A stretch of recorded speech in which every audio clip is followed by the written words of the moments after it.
Good morning, students. Homework for today: two essay type questions you have to learn only from this lesson, the enemy. Question number 1.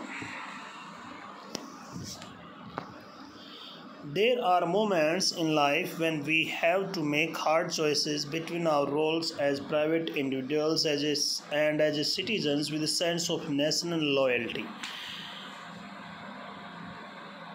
There are moments in life में ऐसे अक्सर आते हैं when we have to make hard choices, जब हमें कठोर निर्णय लेना पड़ता है हमारे व्यक्तिगत हितों के रूप में, एक नागरिक के लिए, या फिर देशभक्ति को निभाने के लिए एज ए सिटीजन के रूप में। या तो हमें अपने व्यक्तिगत हित में से या फिर देश के हित में से किसी एक का चॉइस करना पड़ता है। ऐसे अक्सर आते हैं। Discuss with reference to the story and you have just read. ये डिस्कस कीजिए उस कहानी के माध्यम से जो अभी अभी आपने पढ़ी है, उससे लेकर संदर्भ में आप ये बताइए।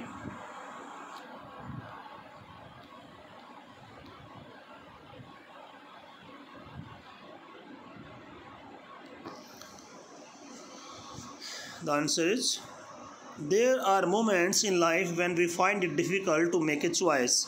लाइफ में ऐसे अक्सर आते हैं जब हमें मुश्किल हो जाता है चॉइस करने में। Our role as a private individual sometimes come in conflict with our sense of national loyalty. हमारे व्यक्तिगत हित कई बार कन्फ्लिक्ट में आते हैं, द्वंद्व में आते हैं हमारे राष्ट्रीय लॉयल्टी के संदर्भ में। Doctor Sadao Hakki has to confront with such conflicting realities of life. Sadao Hakki के साथ जीवन की ये रियलिटीज़ से उनका संघर्ष का सामना हुआ।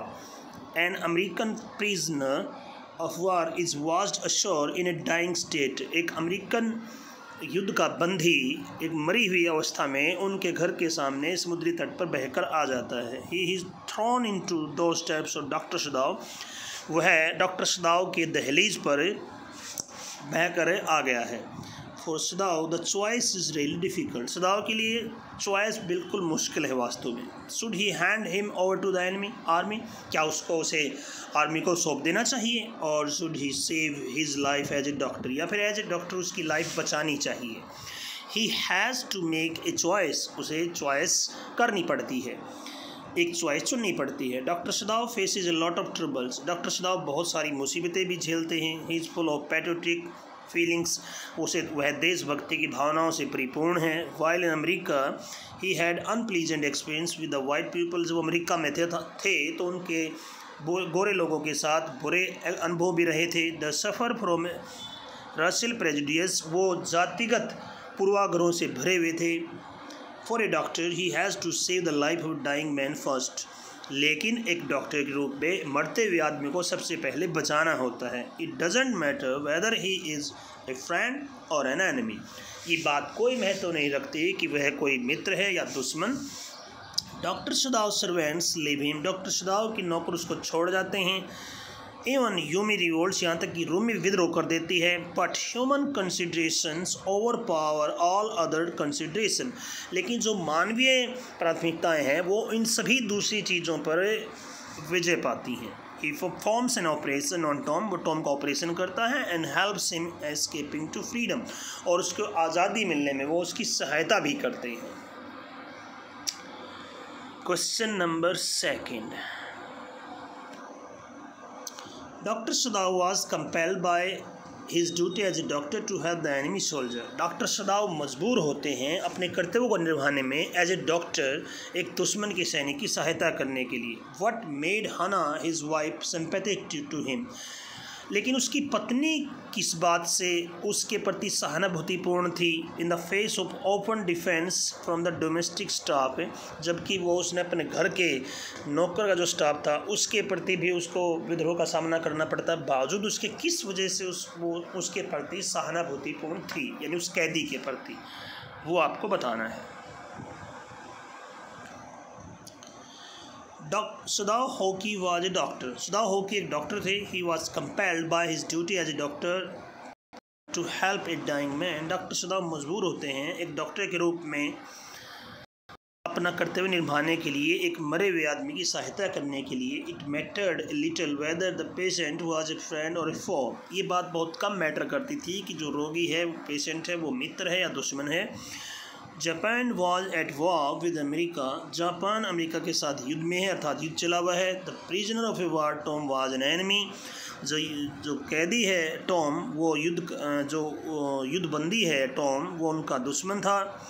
हना डॉक्टर सदाओ की wife was in a very precious position, precarious position. Doctor Sadao की जो पत्नी है, जो सदाओ की जो पत्नी हना है,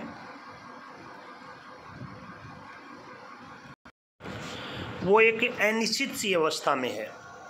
the kind hearted lady developed a natural sympathy for the wounded and dying enemy, जो बेचारी दयालु हृदय जो महिला थी, उसके मन में बस ऐसे प्राकृतिक नेचुरली सहानुभूति आ जाती है घायल और मरते हुए किसी दुश्मन के प्रति। She had to face open defence up from the domestic staff, उसे अपने घरेलू नौकर के द्वारा डिफेंस विरोध का भी सामना करना पड़ता, खुला विरोध का सामना करना पड़ता है। But she was not provoked, लेकिन वो उत्तेजित नहीं होती। She played her role as a dutiful wife and the mistress of the house with dignity, वो अपना रोल अच्छे से कर्तव्यपूर्ण तरीके से निभाती है, एक एज ए वाइफ के रूप में और घर की मालकिन के रूप में भी बड़े सम्मान के साथ। The two servants wanted that the white man ought to die, दोनों नौकर चाहते हैं कि वो गोरा आदमी मर जाना चाहिए, Yumi refuse to wash a white man, Yumi उस गोरे आदमी को साफ करने से मना कर देती है। The Fyers look on her face and frighten हना, उसके चेहरे पर जो तेज विरोध था वो हना को डरा देता है, उसने उसको डरा दिया। She face this open revolt like a brave lady, उसने इस खुले विद्रोह का बड़े बहादुरी से सामना किया। She helped her husband in performing an operation on him, उसने अपने पति की सहायता की ऑपरेशन को करने में भी। It was due to her immense sympathy and cooperation that doctor Sadao could save the dying prisoner of war, ये उसकी बहुत गहरी सहानुभूति थी और कोऑपरेशन था, जिसकी वजह से डॉक्टर सदाओ उस युद्ध के बंदी का जीवन बचा सके। So that's it, 2 questions you have to learn only, guys. Learn carefully because this lesson is very important and any questions can comes from these lessons, short answer or essay types, so carefully you have to learn it. Thank you.